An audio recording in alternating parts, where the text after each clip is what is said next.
Good morning everyone. How are you all? Good. So have you completed your first chapter? Writing of question answers and everything? Now today we are going to start our second chapter. Okay? The second chapter is Black Beauty. Okay, Black Beauty. You know what is Black Beauty? It is a horse. So today we are going to read about the Black Beauty. So Black Beauty is written by Anna Sewell. Anna Sewell was an English novelist who lived in 19th century. Okay, and her mother is also a very good writer. She used to teach both Anna and her brother at home. At the age of 12, she went to school, but at the age of 14, she met with a severe accident, and from then she has never went to school. She used to go on a horse cart vehicle wherever she wanted to go. That's why she is very fond of, or she loved horses very much. So now we are going to start our chapter. The longer I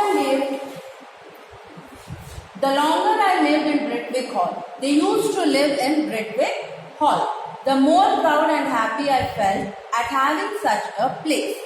Our master and mistress were respected and beloved by all who knew them. They were good and kind to everybody and everything. Not only men and women, but horses and donkeys, dogs and cats, cattle and birds. There was so oppressed or ill-used creature that had not a friend in them, and their workers took the same too.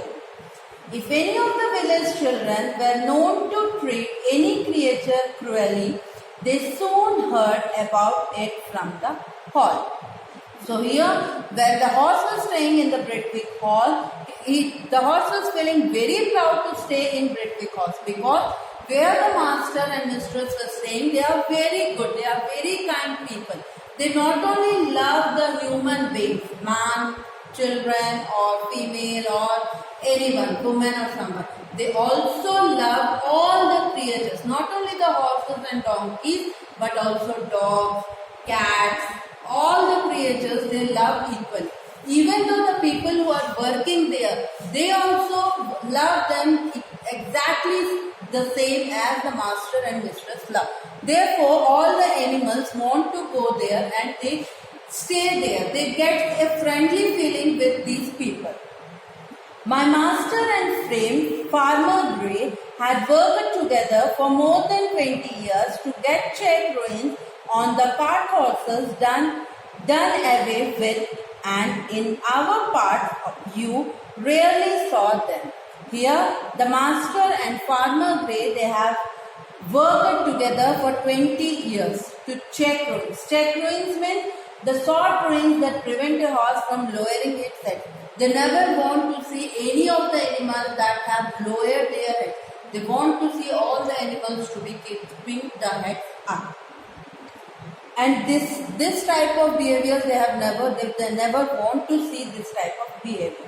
And sometimes, if mistress met a heavily laden horses, she would stop the carriage and get out and tell the driver in her sweet, serious voice how foolish and cruel it was. I wish all ladies were like my mistress. Our master too believed in treating animals well.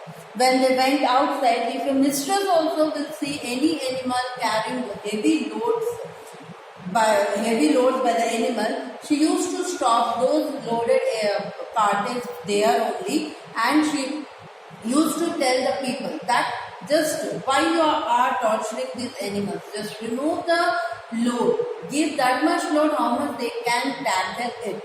So she is such a nice lady which used to speak them with a very sweet voice. So both the master and mistress are very kind and they are very caring towards the animals. So animals also love them very much. I remember he was riding me towards home one morning when he saw a powerful man driving in a light pony cart with a beautiful little bay with slanted legs and a sensitive face.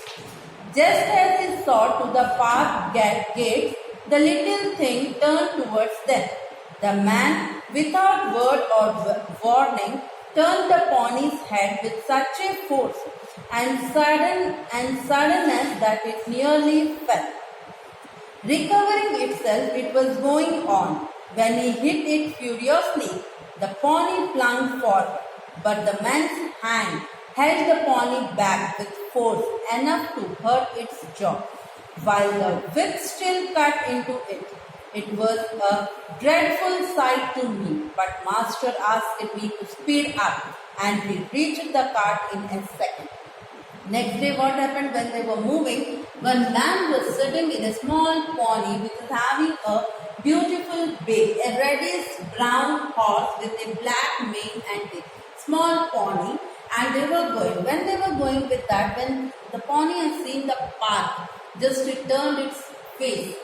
So this man who was sitting on the back of the dead, he has pulled the face. So when he has pulled, it didn't move its face. So he has pulled very hardly so that the pony has slipped his face and it fallen down.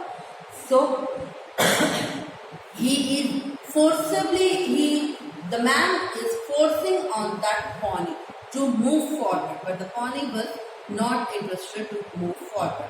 So by saying this, the master has asked the horse to move fast so that he can go there and he can treat that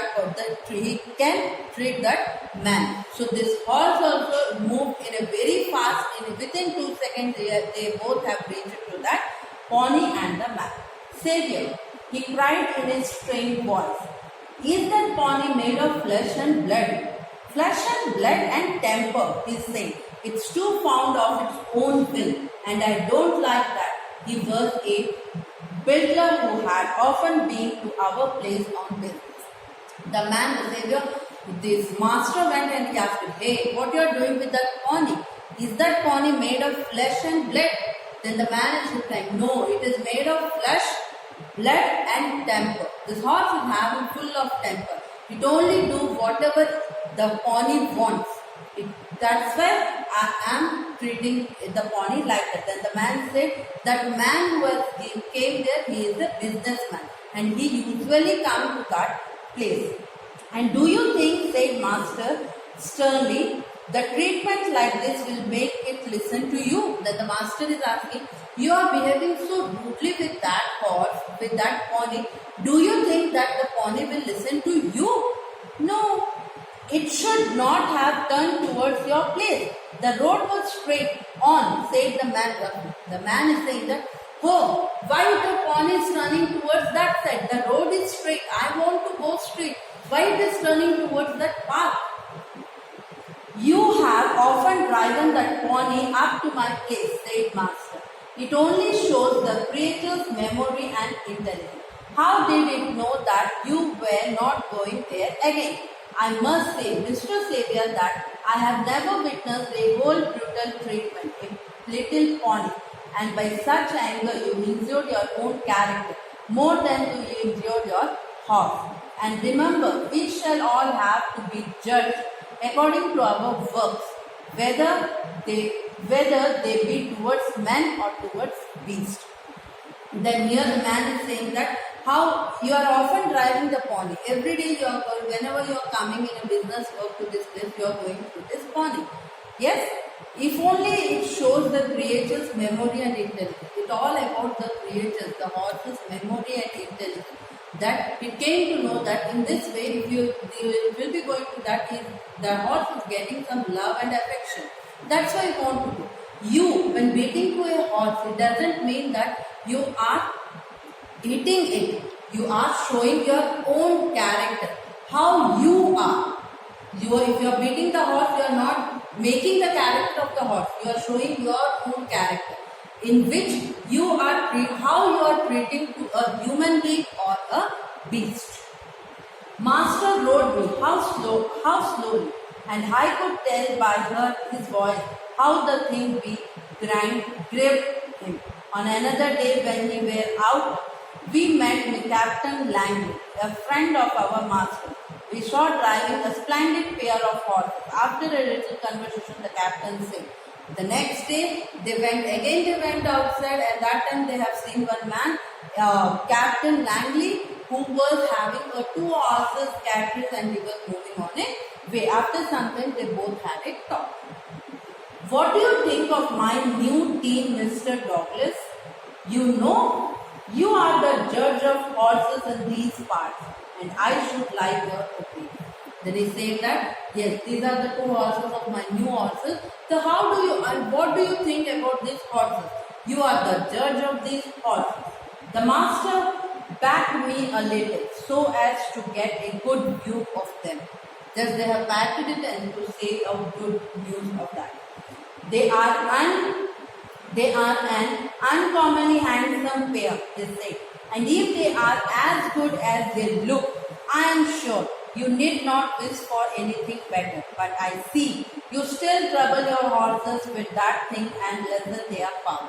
He said that uncommon, as handsome these horses are looking, if that much handsome you will treat them, I think they are very handsome horses and there is no need to teach them anything.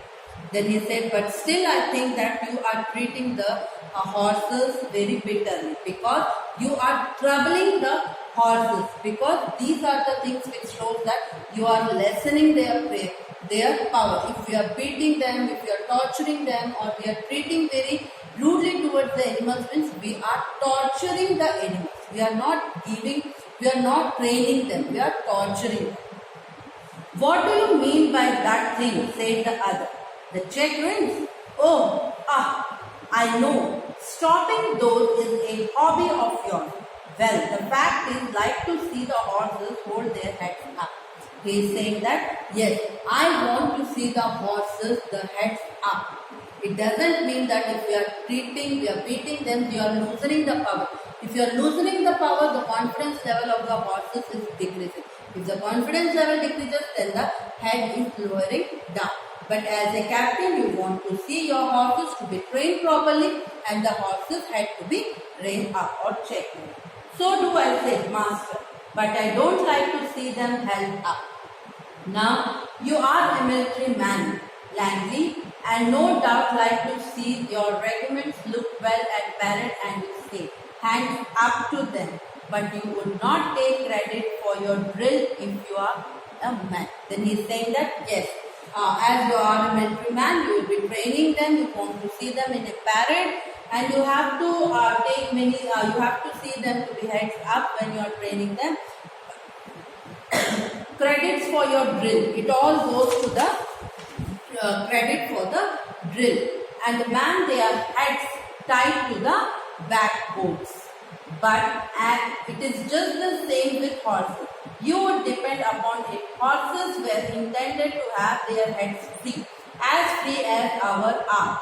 And if we could act a little more according to common sense and a good deal, less according to fashion, and we should find many things work easily. I believe you are right, said the other. I think about it, and so they parted. This was the lesson in kindness that I learned at British. Actually, what happened? He said that yes, when as a human being, we want our heads to be free. If we don't have any burden, any stress, then we are totally free. Like that only, if we are keeping any animals, the horses, if we are tying the horses, their heads to the back and we are holding that rope. If we will leave the animals freely, then they will raise their head and they will walk very freely and they want that freedom. So this is all about the story, the Black Beauty. And the question answers, difficult word meanings, everything is there in our school website. Write it down, learn it, write it down in your copies and learn all the question and answers. Thank you everyone.